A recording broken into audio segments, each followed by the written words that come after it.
ये क्वेश्चन है कि जो फ्रीक्वेंटली लास्ट 4 क्वेश्चन पेपर में पूछे हुए हैं। हर एक क्वेश्चन पेपर में ये क्वेश्चन सबको दिखेगा।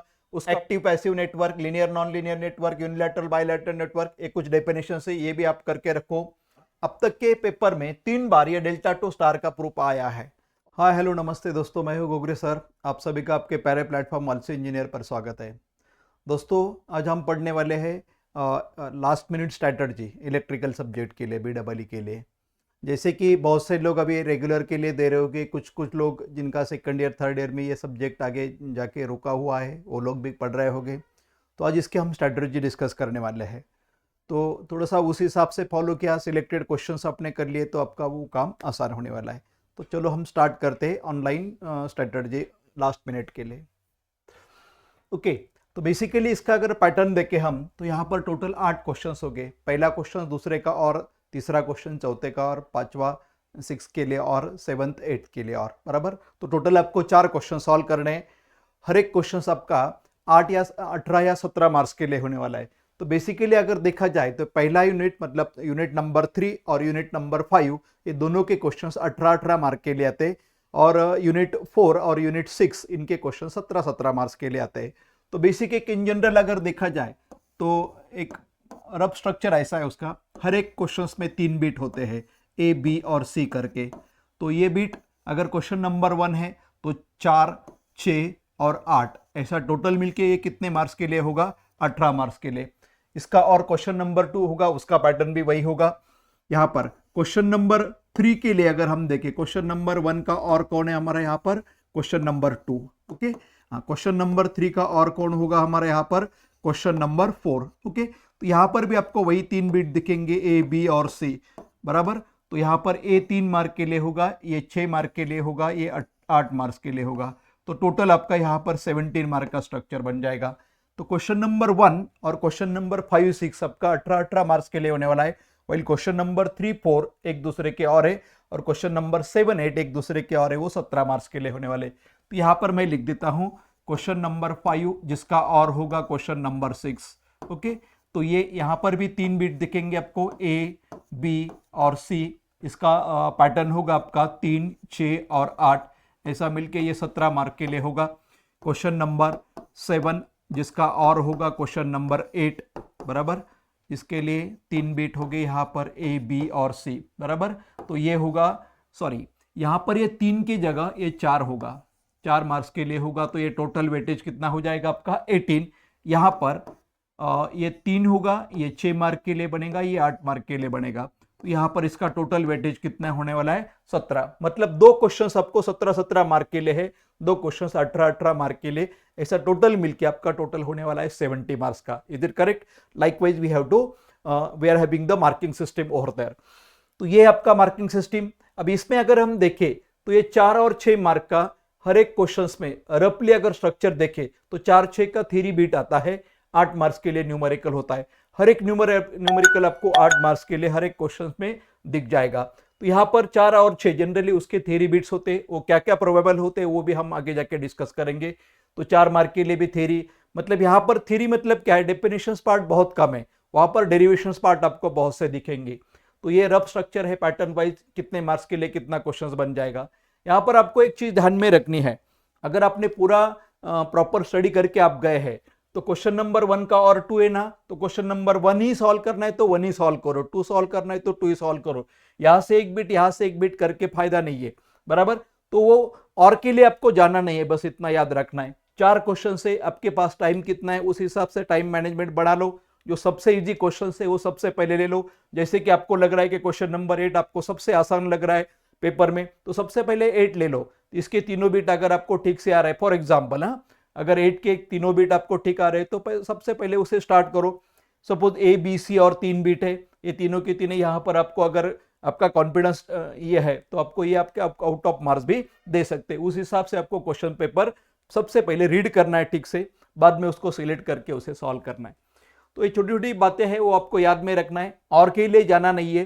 टोटल 4 क्वेश्चन सॉल्व करने तो 4 ही करो बराबर। तो टाइम मैनेजमेंट भी आपका आराम से मैच हो जाएगा। हर एक क्वेश्चन के लिए 2.5 घंटा है तो आपको वो देखना पड़ेगा कि कितना टाइम कितने क्वेश्चंस के लिए बचता है। सबसे पहले अगर आप आसान क्वेश्चंस लेते तो वहां पर आपका वो टाइम भी बच जाएगा। सपोज आधा घंटा लगता है तो वो 20 मिनट में भी खत्म हो सकता है। वहां से आप 10 मिनट अगर सेव कर रहे तो वो आगे जाके आपको किसी और डिफिकल्ट क्वेश्चंस के लिए वो टाइम आपको यूटिलाइज हो सकता है। तो यहाँ पर हमने कुछ इंपॉर्टेंट थ्योरी क्वेश्चंस की बैंक बना के रखी है, वो एक बार डिस्कस कर लेते। वही क्वेश्चंस बार बार चारों पेपर में अब तक आ चुके हैं, वो एक बार हम डिस्कस कर लेते हैं। 15 साल से इंजीनियरिंग पढ़ा रहा हूं, हर एक चीज से वाकिफ हूं। क्या पढ़ना है, कितना पढ़ना है, कैसे पढ़ना है और क्यों पढ़ना है, सब कुछ। If you really want to learn and excel in your engineering studies, come join me at Aalsi engineer. Okay, यहां पर देखो unit number 3 single phase AC, इसके लिए अगर हम देखें तो बस यही क्वेश्चन है कि जो बार बार आते हैं। तो देखिए पहला क्वेश्चन क्या है, obtain the expressions for current and power if V equal to V M sine of omega T is applied across. ये रेजिस्टेंस हो सकता है, ये इंडक्टेंस हो सकता है, ये कैपेसिटेंस हो सकता है। ये पूरा के पूरा पार्ट हमने हमारे कोर्स में थ्योरी पार्ट में बना के रखा हुआ है। इंडिविजुअल कोई भी एक आ सकता है, जैसे कि रेजिस्टेंस के लिए आ सकता है, इंडक्टेंस के लिए आ सकता है, कैपेसिटेंस के लिए आ सकता है। ऐसे क्वेश्चन आपको 6 मार्क्स के लिए दिखेंगे। जो भी थ्योरी बिट्स है आपको ज्यादा से ज्यादा 4 या 6 मार्क्स के लिए आपको पूछने वाले होंगे वहां पर। तो आरएलसी के ऊपर इंडिविजुअल आपका करंट और पावर के इक्वेशंस के लिए क्वेश्चंस कैरी हो सकता है। दूसरा, derive the expressions for power when V equal to Vm sine of omega T is applied across RL series circuit, बराबर ना। Draw the phasor diagram, RL के लिए पावर का प्रूफ, उसके वेव फॉर्म, उसके फेजर डायग्राम वो आपको आ सकता है। ऐसा ही क्वेश्चंस आपको आरसी के ऊपर भी आ सकता है, जैसे आरएल के लिए आया ऐसा आरसी के लिए भी आ सकता है। आगे डिफाइन इंपीडेंस, एडमिटेंस, कंडक्टेंस, सस्पेक्टेंस, ये डेफिनेशंस पूछे जाते हैं। Draw the impedance, admittance and power triangle of all the circuits, मतलब आरएल के लिए भी पूछ सकते हैं, आरसी के लिए भी पूछ सकते हैं। What is the series resonance, RLC circuit में सीरीज रेजोनेंस क्या है और उसका एक्सप्रेशंस है। मैक्सिमम पेपर में क्वेश्चंस पूछा हुआ है। FR resonance frequency FR is equal to 1/2 pi root LC. और ये define active, reactive, apparent power, state their units. यही क्वेश्चन है कि जो आपको पिछले 4 पेपर्स में रिपीट आए हुए दिखेंगे। बस इतने करके रखोगे तो इसके बाहर मुझे नहीं लगता है कि कुछ थ्योरी के लिए आ सकता है। अभी न्यूमेरिकल कोई भी आ सकता है, जैसे आरएल के लिए आ सकता है, आरसी के ऊपर आ सकता है, आरएलसी के ऊपर आ सकते हैं। तीनों ही पैटर्न है। इंडिविजुअल आरएलसी के ऊपर भी न्यूमेरिकल जो हमने कोर्स में बना के रखे वो भी आप ठीक से देख सकते हैं। अगला यूनिट होगा आपका 3 फेज एसी और ट्रांसफार्मर। इसके स्ट्रेटजी के लिए हम देखते हैं क्या क्या पूछते हैं। तो ये क्वेश्चन है कि जो फ्रीक्वेंटली लास्ट 4 क्वेश्चन पेपर में पूछे हुए हैं, जैसे कि define phase sequence, balanced load, unbalanced load, the way by which we are giving the supply to the 3 phase system is called as phase sequence. Balance and unbalanced load, अगर impedance के value same है तो उसे बोलते हैं balance, अगर वो different है तो उसे बोलते हैं अनबैलेंस्ड लोड। ये क्वेश्चंस 2-3 बार पूछा हुआ है। उसके बाद एडवांटेजेस ऑफ 3 फेज और सिंगल फेज, ये भी क्वेश्चंस पूछा हुआ है। Obtain the relations between phase and line voltage for star as well as delta, दोनों के लिए उनके इक्वेशंस ऑब्टेन करने के लिए विद देयर फेजर डायग्राम, ये भी क्वेश्चंस हर एक पेपर में आपको दिखेगा। उसके बाद what is the phase sequence in 3 phase system, phase sequence क्या होता है, जिस हिसाब से हम सप्लाई देते हैं उसे फेज सीक्वेंस बोलते हैं। General phase sequence R, Y और बी होता है। बस इतने ही क्वेश्चन है 3 फेज एसी के ऊपर जो पेपर में आपको दिखेंगे। बस इतनी 4 बीट है सिर्फ 3 फेज एसी के ऊपर, इतने ठीक से करके रखो। बस इसके बाहर एसी 3 फेज एसी के लिए कोई क्वेश्चंस नहीं बन सकता। उसके साथ जो चैप्टर होता है 3 फेज के साथ, तो वो क्या है हमारा ट्रांसफार्मर करके चैप्टर है। तो ट्रांसफार्मर में भी ज्यादा कुछ क्वेश्चंस नहीं है, 5 क्वेश्चंस मैंने यहां पर दिए हैं, तो देख लो क्या क्या है। Derive the EMF equations of transformer, हर एक क्वेश्चन पेपर में ये क्वेश्चन आपको दिखेगा, उसका प्रूफ आपको प्रूव करना है। E1 equals to 4.44F5M into N1, और ऐसा ही E2 के लिए होता है। What are the different types of the losses in the transformer, transformer में लॉसेस कौन से है, आयरन लॉस और कॉपर लॉस, वो कहां पर जनरेट होते, तो वाइंडिंग और कोर में जनरेट होते। हाउ टू मिनिमाइज देम, उसे कैसे मिनिमाइज किया जा सकता है, by selecting the proper selections, selecting the proper material as well as using the proper winding resistors, over there we can minimize it. अगला क्वेश्चन यहाँ पर दिख रहा है रेगुलेशंस और इफिशिएंसी के डेरिवेशंस, इसके ऊपर हमने न्यूमेरिकल भी दिए हैं, उसके डेफिनेशंस वहां पर बताए हुए, ये भी क्वेश्चंस आप ठीक से कर लो। कोर और शेल के बीच में डिफरेंस अब तक के चारों पेपर में आया हुआ नहीं है, मगर ये क्वेश्चंस पहले पूछा करते थे फ्रीक्वेंटली। ये क्वेश्चंस इस बार आप ठीक से करके रखो। कोर और शेल के बीच का डिफरेंस अब तक नहीं आया चारों पेपर में, आ सकता है, और पहले ये फ्रीक्वेंटली आता था। तो ये भी एक क्वेश्चंस करके रखो। और draw and explain the auto transformer, इसके ऊपर भी क्वेश्चंस अब तक नहीं आया है चारों पेपर में। ये 2 क्वेश्चंस आप इस बार ठीक से करके रखो, पूछ सकते हैं, फ्रिक्वेंटली पूछने वाले क्वेश्चंस पहले पैटर्न में हुआ करते थे। तो बस इतना ही है। ट्रांसफार्मर के ऊपर 5 क्वेश्चंस दिए, 3 फेज के ऊपर 4 क्वेश्चंस दिए, बस इतने करो। इसके ऊपर 4 और 6 मार्क का बिट आपका कवर हो जाएगा। मतलब यहां से 10 मार्क थ्योरी के, यहां से 10 मार्क थ्योरी के, 20 मार्क तो हो गए। अभी अगला यूनिट हम देखते हैं। अगला यूनिट है डीसी सर्किट। इसके ऊपर के भी क्वेश्चंस आपको कितने आने वाले हैं? 4 मार्क का एक बिट, 6 मार्क का बिट थ्योरी के लिए, और 8 मार्क्स का एक न्यूमेरिकल आता है। तो यहां पर भी कुछ ज्यादा क्वेश्चंस नहीं है, कुछ बेसिक डेफिनेशन है। State and explain KCL and KVL, उनको एक्सप्लेन करो। State and explain active passive network, linear non linear network, unilateral bilateral network, ये कुछ डेफिनेशन है, ये भी आप करके रखो। Define and draw ideal practical voltage source and current source. Ideal practical voltage source and current source, ये मैं सबसे पहले सबसे लास्ट में ये बता देता हूं आपको जाते वक्त। हाँ, ideal voltage and current source सबसे लास्ट में बोलता हूं मैं आपको वो कैसे होता है। Derive the equations to convert delta into star. अब तक के पेपर में 3 बार ये डेल्टा टू स्टार का प्रूफ आया है, और एक ही प्रॉब्लम में डेल्टा टू स्टार के ऊपर एक ही 2 न्यूमेरिकल आए हैं। एक ही पेपर में 2 न्यूमेरिकल, उस केस में वहां पर डेल्टा टू स्टार का प्रूफ नहीं आया हुआ था। तो ये प्रूफ 3 बार पूछा हुआ है, और एक पेपर में इसके ऊपर का न्यूमेरिकल आया हुआ है। 4 पेपर का इसका पैटर्न हमें ऐसे दिखा है। State and explain superposition theorem, Thevenin's theorem, बराबर ना? सुपरपोजिशन या थेवेनिन्स दोनों में से एक थ्योरम स्टेट और प्रूव के लिए आ जाती है। उसके बाद उसकी स्टेप्स वाइज हमें वो प्रोसीजर भी बतानी पड़ती है कि how to find the current through superposition theorem, current through any resistance using superposition theorem, और current through any resistance using Thevenin's theorem. अगर थेवेनिन्स थ्योरम है तो वहां पर हम क्या अननोन फाइंड आउट करते हैं? एक तो थेवेनिन्स रेजिस्टेंस आरटीएच, दूसरा थेवेनिन्स वोल्टेज वीटीएच। उसके बाद हम ड्रॉ करते हैं इक्विवेलेंट सर्किट, और इक्विवेलेंट सर्किट से हम आईएल का फॉर्मूला यूज करते हैं, IL equals to VTH upon RTH plus RL. बस वो स्टेप वाइज आपको प्रोसीजर, कोई भी एक छोटा सा प्रॉब्लम लेके आपको उसको एक्सप्लेन करना है। स्टेट एंड एक्सप्लेन मतलब स्टेटमेंट देनी है और उसके स्टेप्स आपको एक 5-6 लाइन में वो स्टेप्स बताने हैं। बस इसके ऊपर, इसके बाहर कुछ क्वेश्चंस नहीं आएगा।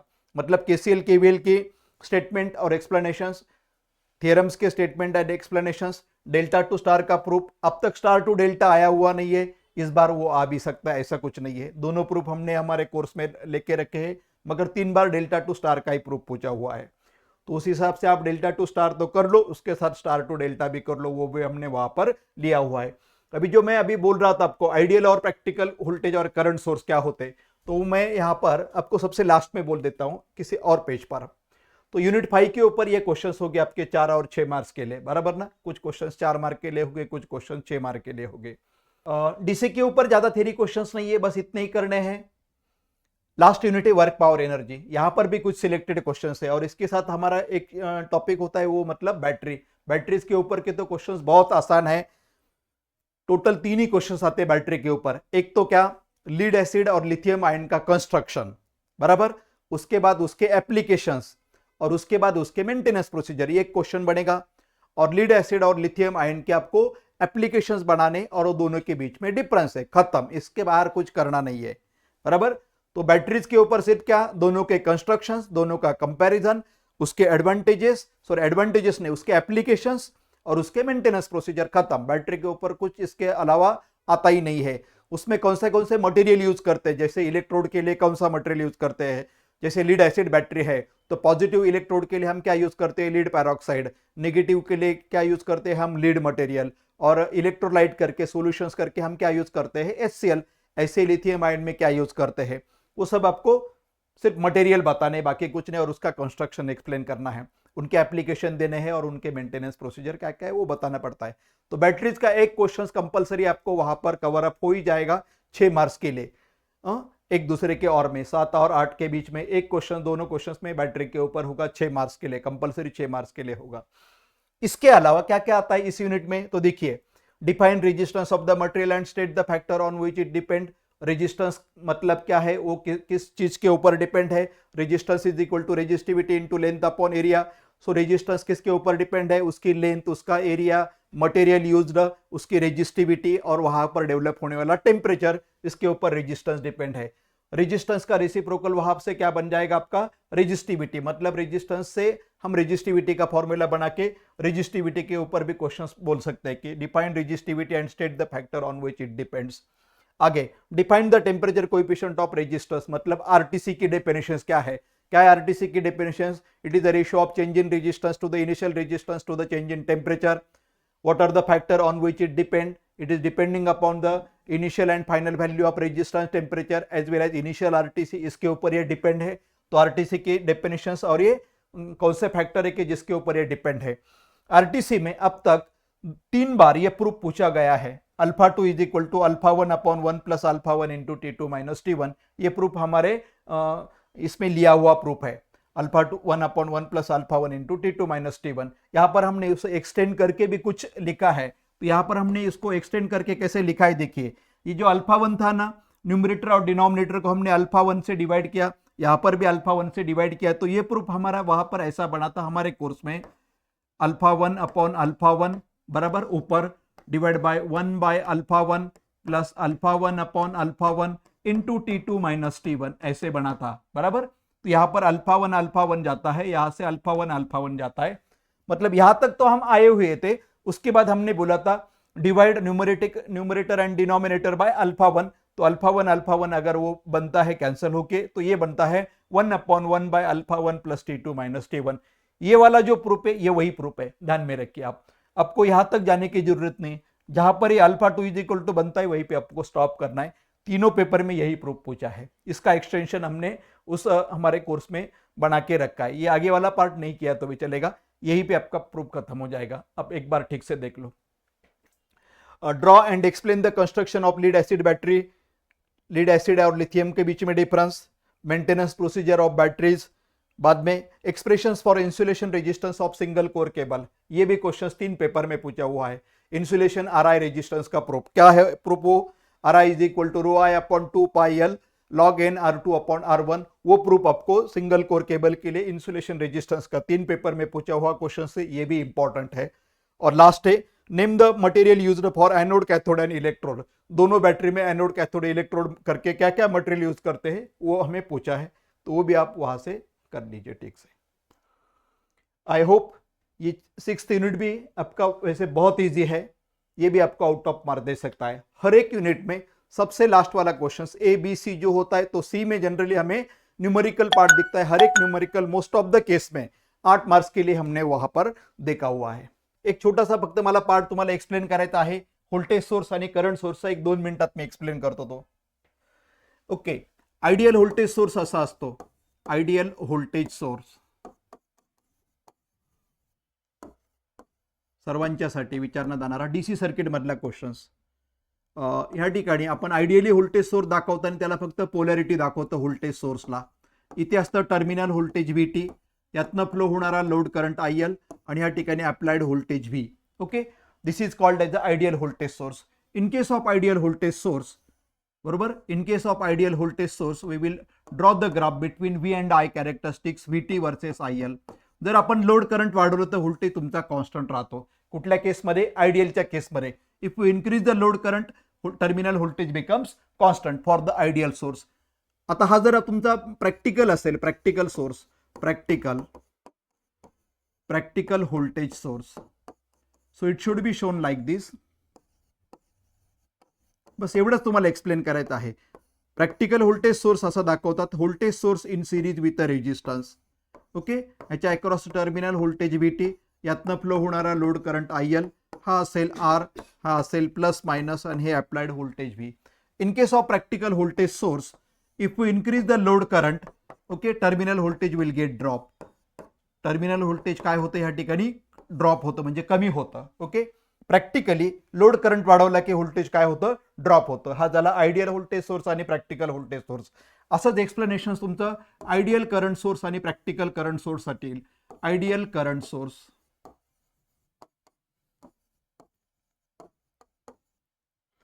आयडियली करंट सोर्स असा दाखवतात. Current source, it is shown like this, circle with arrow, it is known as a current source. Okay, इथला आउटपुट व्होल्टेज असेल VT, लोड करंट असेल IL ह्या ठिकाणी. ओके, तर त्याची कॅरेक्टरिस्टिक्स वाईज जर त्याला आपण दाखवलं तर इकडे आपण दाखवूयात VT आणि इकडे आपण दाखवूयात IL. जर व्होल्टेज वाढवलं तर करंट तुमचा आयडियली कॉन्स्टंट राहतो. If you increase the terminal voltage, load current becomes ideally constant in case of the ideal current source. आता हाच करंट सोर्स जर तुम्हाला प्रॅक्टिकली दाखवायचा असेल, practical current source,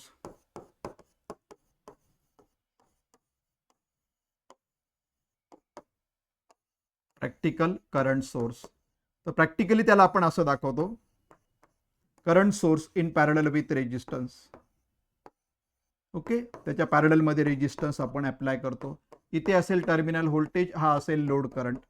so in that case VI character should be like this. VT will be here, IL will be here. If we increase the voltage, load current will start to decrease. Practically दाखवताना. Okay. If we increase the terminal voltage, load current will get drop in case of practical current source.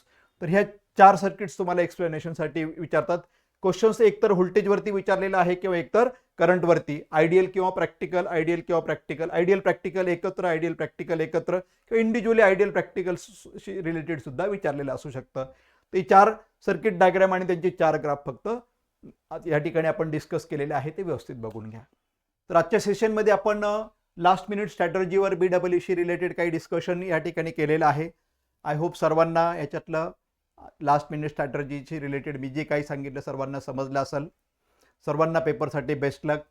ह्याचे इतरही आपले courses आहेत, मॅथमॅटिक्ससाठी आहेत, मेकॅनिक्ससाठी आहे first इयरमध्ये typically. तर छान पद्धतीने तेही बनवलेले आहेत. सर्वांनी त्या कोर्सला सबस्क्राईब करा, सर्वांनी परचेस करा. लास्ट मिनिटला पुढच्या राहिलेल्या 8-10 दिवसात जरी तुम्ही तो कोर्स घेऊन व्यवस्थित स्टडी केला तर तुमचे इतरही सब्जेक्ट क्लिअर होऊ शकतात. जसा इलेक्ट्रिकल आहे तशी इतरही कोर्स छान पद्धतीने तयार केलेले आहेत. सर्वांनी ते कोर्सेस घ्या असं मी तुम्हाला सुचवेल. आय होप सर्वांना आजची स्ट्रॅटर्जी समजली असावी. So thank you very much. सर्वांना बेस्ट लक. आपण ह्या ठिकाणी थांबूयात.